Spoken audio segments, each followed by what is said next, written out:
Samo grupi jara sida kasi subandema amma by the way sitan ni resi grupi jara kasi gadi sani foto ko bakka jarri amma wannan jiru gaba ummati warra motummati ya warra motumma ummanni kun charo de nepatera ina manin binensa Dr. Abiy do fena naggefatu nambeka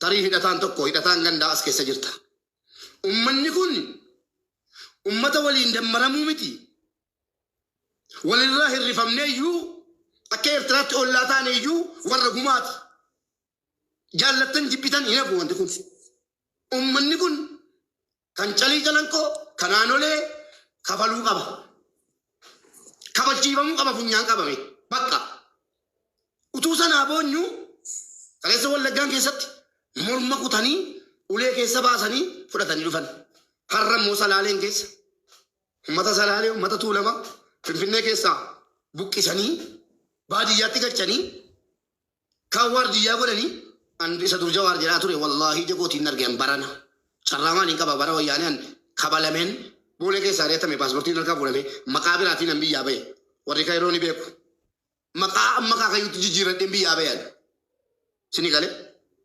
amman argan akka Oromoon akka tuulamni lafa isaarratti zabanyaa ta'ee dulloomee jiru ija kootiin an argan sunuu anqatee amma immoo tuulama as keessaa ari'ame baadiyyaa taa'ee qotee nyaachisaa jiru asitti koobiraa irratti oofaa jireenyi nu jalaa wajjin jiraannu hin jiru dhumate ollummaa jiraatuun barbaannu kanaaf kanatti jirra iyyinee dhiisuun hin ta'u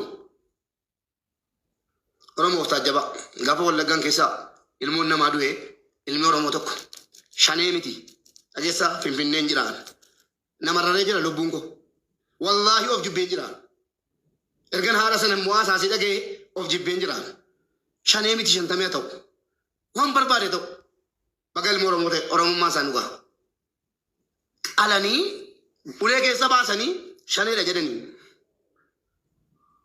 jarannuu adaba jarannuu gaafata ummanni Oromoo amma adda bilisummaa Oromoo kana tun barbaanne ta'e guyyaa lama tokko keessaan baasu dhugaa walitti himna mootummaa kanatu hin barbaadu ta'e guyyaa lamatti hin kuffisu mootummaa kana kuffisuudha wanti biraan jiru ilmoo dhumuu fi qabata abbaan kalas ilmoo koosina baara dhaabbadhu kanumaan wanti biraan jiru yaa warra mootummaa numarraree jira ummanni kun waa danuu sin hin gaafanne waa tokkittiidha gaaffiin keenya irra deddeebiin dubbataara akka sabaatti gaaffiin keenya tokkittiidha akka barbaadanitti bulchaa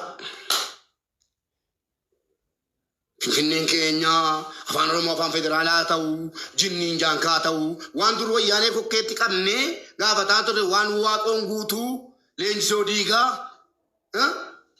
Taaddasaa Birruu itti du'an gaafataan jirtu hin himne maaliif jara keenyatu bulchaa jira kanas abulchan akka barbaadanitti afaan qabannee harka qabanne waa tokkittiidha gaaffiin nu isin gaafataa jirru hadhas boris hadhas Oromoon hadhas boris gaaffiin ni gaafataa jiru dur gaaffiin Oromoo inni xumuraa maaliif jettu inni xumuraa inni macarashaa irratti lakkaa'ame gaaffiin Oromoo durii afaan Oromoo afaan federaalaa ta'uu finfinneen handhuura Oromiyaa taatu maal maalii gaafataa ture kee macarashaa irra immoo maal jedhe Oromoon nagaan bahee galuu xumurarra gaafate amma immoo maal godhe hunda guguddaa sana gateeti ijoollee keenya bulchaa jira qileetti nun galchitu keenya gaaffii si keessaa bucuu jara keenya amaanaadha nagumaan baanee agallu kanuma sin bira kaateen tokkittii kana hunda sana dhiisee sintu bulchaa jira jedhee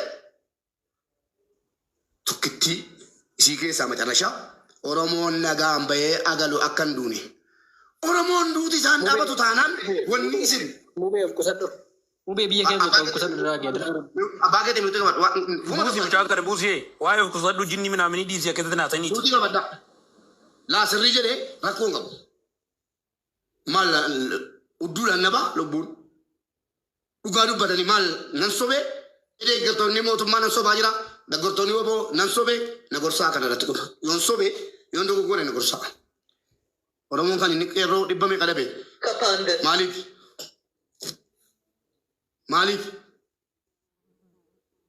gaaffii dan qaba miti gaaffii sana hunda gaafataan jiru ammas Oromoon nagaan bahee ingalu taanaan keessattuu mootummaan Dr. Abiy obbo Shimallis Abdiisaa faannoo kana akka nu faladhaan gubaa qabna waan ta'eef yoo dhuguma nu qabbaneessuu ta'e ummanni Tigraayiif ummanni wayyaaneen diina bara hedduuti. Eenyu gumaa qaba beektu ummata Tigraayitu ummata faannootu Tigraayin ummata Tigraay lafarraa balleessuu barbaada. Mallastu akka haadholiin jaraa hin deenye. Akka haadholiin jaraa hin deenye godhe ifaan ifa kun. Kanaa jedhaniiti gumaa kabalachuu barbaadu mootummaadhaan yaa mootummaa si wajjin jirre jedhanii gumaa kabalatan keessa jechuudha. Biyyaaf seetanii ni sirriidduan gumaa kabalatte uummanni dhiira. Nan quuxaa fi nan kennaaf dhugaa jira. Gumaa kabalatan naqanii. Likkitti galchanii dubartii keessa bismaaraa kana naqanii. Gammadee miti sana. Gochaa sana gammadee miti warra balaaleffate keessaa.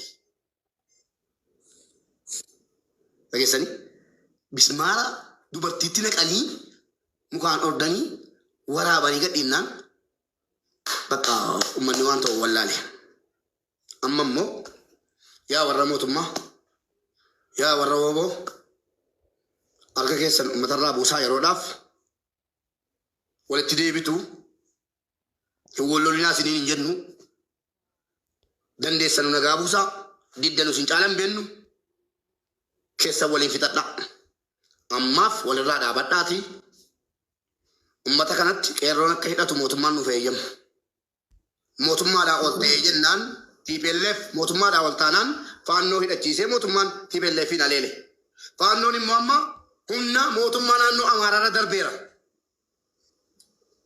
Nummoo qophiidha likkitti galchuudhaaf. Biyyuma Itoophiyaarraa jechuudha. Ijaaramne.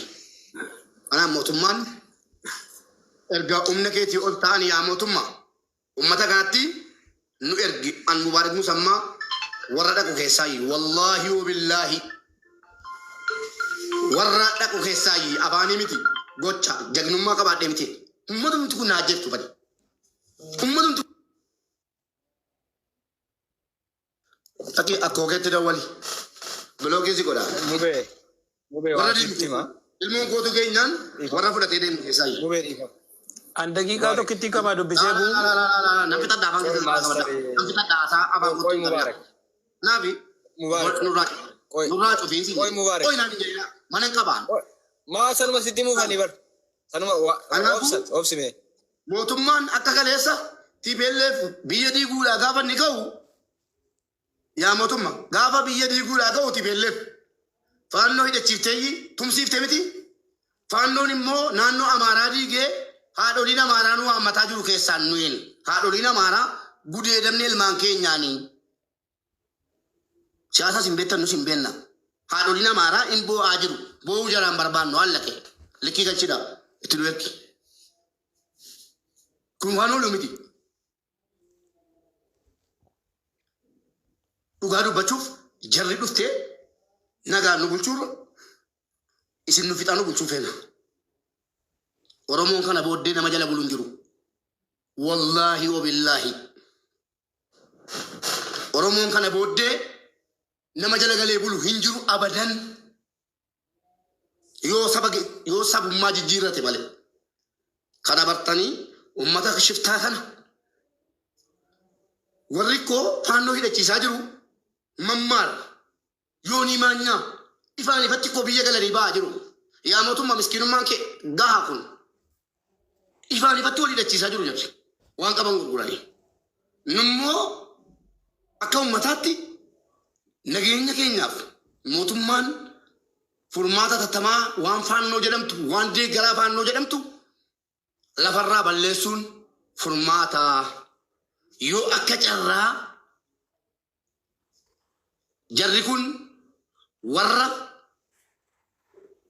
badhaadhina jaallatee woboo jibbutuun taanee warra woboo jaallatee badhaadhina jibbu yookiin immoo arsii jibbee jimmaan jaallatu wallaggaan jibbee harargee jaallatu miti. Jarri ulaagaan jarri ittiin nama jeesan tokkitti qofa. An guruppii jalaa keessan galee kanaaf ammachaa jira Oromoo. Guruppii jalaa keessan galee waan jarri jedhaa jirtu sabaaf sablammoota wallaahi al'aazim sabaaf sablammoota bakka jirutti qallee Oromoo afaan Oromootiin warra afaan Oromoo beeku faannoo erginee qalchiifnee Oromoof sabaaf sablammoota walitti kaasuu qabna jetteeti. Dhageessanii walitti nu buusuuf deemaa jirti. Kaleessa kan wareegama kafalleefi waa arguufi waa sin argine nagaan jirra hayyee afaan qabanne du'uun barbaannu duutu ni ga'eera. Nu Abrahaamitti kan nu jibbaarru amma du'uun barbaannu kanuma gaaffiin keenya kana. Gaaffiin saba Oromoo du'uun barbaannu waa tokko nuun godhina nuun gargaarina uuma tokko nuun kennina du'uu hin feenu mirga qabna kan amma dubbachuu karaarran deemaa dubbadhaan Oromoon du'uun feenu sanuu uummata kanaa sanuu immoo wallahi hadiyyaan Oromoo kudha ajjeesuu wayya warri kun qeensa Oromoo tokko qoruudha. Madaan qabaan akka dhuunfaattuu uummata kanarra. Kanaaf ajandaa biraa isaati dubartii kanaa duuka deemtanii abufaannoo hojii taphatte kana kan godhe eenyunni warra geemii taphatu mucaatu miskiinaa namni giiftii kennaafi. Achuma warri geemii taphatan akkaawuntii biraatiin abufaannoo bira kaa'anii faannoo hojii taphattii maaloodha jedhani. Taphadhu dhaqeen asiin jedhe.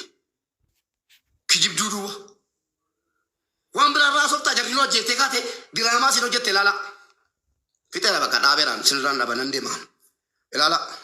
Laa waa'ee uummata kanaa moo waa'ee uummata kana yoon qabrii keessa jiraadhe yoon haasa'uu danda'e nan haasa'a. Kun guruppii telegiraamii jaraati. Namatu naa erge jara keessaa. Ijoollee Dabuubii Saawuz Afrikaa. Laa hin beekan isaa. Warra jara deeggaruu fakkeessan naa erge. Nama meeqa keessa jira beektaa laa? Suuraa koo beek keessa jira. Oromoo koo. Nama 7,700. Maal godhanii mucaan inni qalame sun inni kan Oromoo. Yeroo qalamu waa tokko dubbateera Oromoo.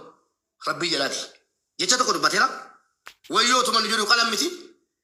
Diraamaa jirri immoo amma nu hojjetanii dhufan ilaala. Nu ajjeesanii kaanii dhiiga mucaa keenyaatti alba'anii booliitti boolaa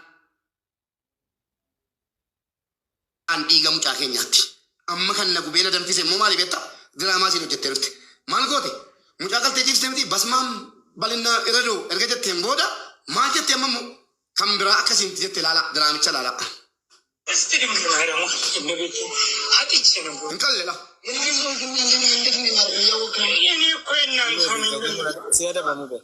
ሲረደቡ ተካላ የኛ ሰዎች እንደሚገርፍ ተካላ ሰዎች አንተን አራሙት ረጆ ጋላ ሰተሪ ይረደው ጋላ ጀችቻ ላላሜ ማልጀለ ሙጫን የናንተው ነኝ እንጂ ሙጫን ቀለመ ከኛሱን የናንተ ነኝ እንጂ ቀለመ ፈከሰጋ ድራማ ኑቱ ወልቀለ ሲል እንደ ቦቹፍ ዱኔ ጉማዳም Kanafi an kan nama ce sai kana drama jara kana